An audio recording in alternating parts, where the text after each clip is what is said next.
होतं की जे स्कूल ठीक करू आमचं आंदोलन आहे, उद्या इंडिपेंडन्स डे आपला, तर त्या दिवशी आम्ही सुरू करणार आहे. मी स्वतः उद्या हिंगोलीला माझ्या मूळ गावी जाऊन त्या आंदोलनाची सुरुवात करणार आहे. तिथे जाऊन सरपंचांना मी विनंती करणार आहे की जे काही शाळेमध्ये सध्या फॅसिलिटीज नाहीये त्या कराव्या, स्कूल नीट कराव्या, बेंचेस असले पाहिजे, वॉशरूम असले पाहिजे, चांगले पाणी असली पाहिजे, लाईट आली असली पाहिजे शाळेत.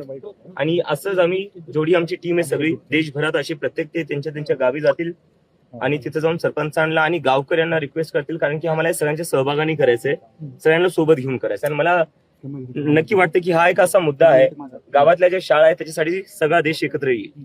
उद्या 15 ऑगस्ट आहे, काय स्वातंत्र्याची परिभाषा आहे? स्वातंत्र्याची परिभाषा माझ्यासाठी तर हीच आहे की जो गावात मुलगा मुलगी शिकतीये, जोपर्यंत त्यांना पूर्ण आणि फॅसिलिटीज नाही भेटत, तोपर्यंत मला कुठं ना कुठं वाटतं की 80 वर्षानंतरही आपण ते स्वप्न पूर्ण नाही करू शकलो, जे डॉक्टर बाबासाहेब आंबेडकर असो, जवाहरलाल नेहरू असो किंवा महात्मा गांधी असो यांनी पाहिलं होतं. जोपर्यंत आपला देश पूर्ण शिक्षित होत नाही आणि गावापर्यंत शिक्षित नाही होत, तोपर्यंत कुठं ना कुठं ते स्वप्न अपूर्ण राहणार आहे. बरं, आज मुख्यमंत्र्यांच्या उपस्थितीमध्ये तिरंगा रॅली होत आहे, कसं पाहता या रॅलींना? झाली पाहिजे. आता तिरंगा रॅलीवर काय, झालीच पाहिजे. ती स्वातंत्र्य दिवस आहे उद्या आपला, ते झालंच पाहिजे. पण कुठं ना कुठं शिक्षणावरही थोडं लक्ष दिलं पाहिजे. कधीपर्यंत आपल्या गावकडची, म्हणजे आता सगळ्यात जास्त महाराष्ट्रातनं व्हिडिओ येत आहेत जे लहान मुलांचे येत आहेत. आणि व्हिडिओ काय येत आहेत, मुली म्हणतात 7-7 किलोमीटर दूर जावं लागतं, रस्ता नाहीये. थोडं याच्यावर पण लक्ष दिलं पाहिजे.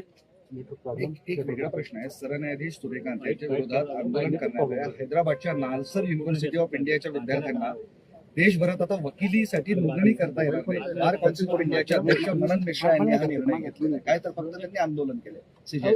आणि काल तो आम्ही जेव्हा म्हणलं की आम्ही प्रोटेस्ट करू, त्याच्या एका तासानंतर त्यांनी ते वापस घेऊन टाकलं मागं. अशा पद्धतीचा निर्णय घेणं घेतलं नाही, हे या लोकांची मेंटॅलिटी आहे ना, कुठे ना कुठे तानाशाही मेंटॅलिटी आहे की आमचा कोणी विरोध केला तर आम्ही तुम्हाला काहीच करू देणार नाही, तुमचं करिअर आम्ही संपवून टाकू. तर त्याच मेंटॅलिटीने कालचा तो निर्णय घेण्यात आला होता. पण जसं त्यांना दिसलं की लोक संतापले, चिडलेले, ना आता लोक शांत बसणार नाही. अशा प्रकारची जी काही यांची तानाशाही वृत्ती आहे ती याच्या पुढे कोणी सहन करणार नाही. हे काल पुन्हा एकदा सिद्ध करून दाखवलेलं आहे लोकांनी.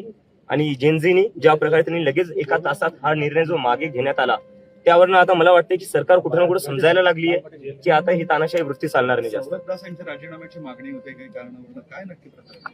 कशावर तो काय कोणती मिनिस्ट्री आहे सौरभ दासकडे? कशासाठी राजीनामा? पक्षातून बाहेर कशासाठी?